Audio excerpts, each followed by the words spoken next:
I've made a lot of ads over the years, and I've made mistakes in a lot of ads over the years, and I wanted to share you 5 mistakes that I still see, or 5 mistakes that I used to make that hopefully I'm not making anymore. So here they are. Mistake number 1 is too many messages in one ad. In advertising, clarity is key, and the moment that you have more than 3 topics that you're trying to say in a 30-second spot, it just gets diluted, and then the audience can't follow. My favorite thing to do is to break it down into multiple smaller spots and run them in rotation, so that way each one gets the core out there without barraging the audience. So if you're struggling with how many things you want to say, you need to A, prioritize, and B, consider making more than one spot instead of hammering it all in to one. Mistake number 2 is no call to action. Call to actions are almost always a necessity. And now listen, it doesn't have to be super hard salesy. That's where people get a little tripped up. There's a big difference between a call to action and it's like, get down here now for 50% off our product. And hey, if you like what you see here, check us out online at MammothAlaska.com. Both of those are call to actions, right? One is extremely heavy hard sell and one is soft sell. But the soft sell is still important, and it's okay to ask, and you need to ask, because no matter what, advertising is about changing human behavior in some way. And for the most part, you always want to come at it as, what action do we want our audience to take? That's why it's called call to action.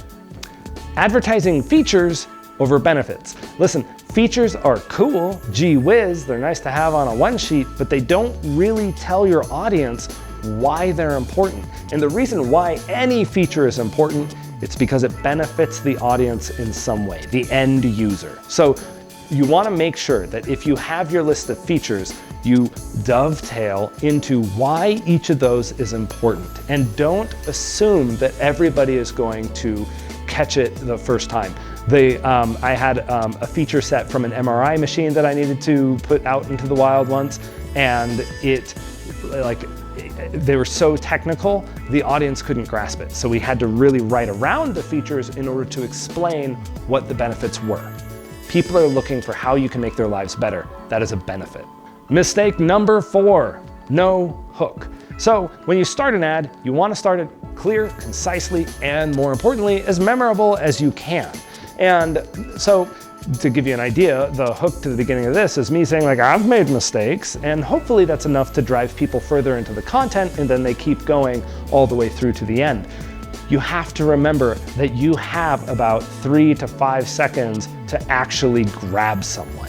And so that opening statement is really important.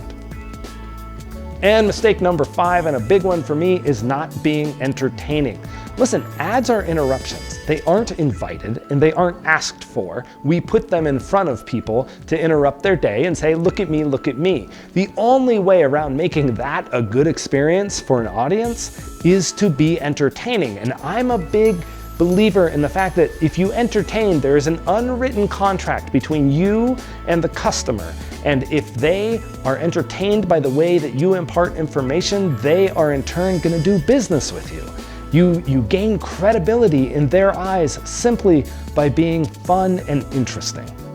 I hope this was useful. If it was, please leave a comment below. If you have any questions, please leave a comment below as well, because me or my team will respond to it.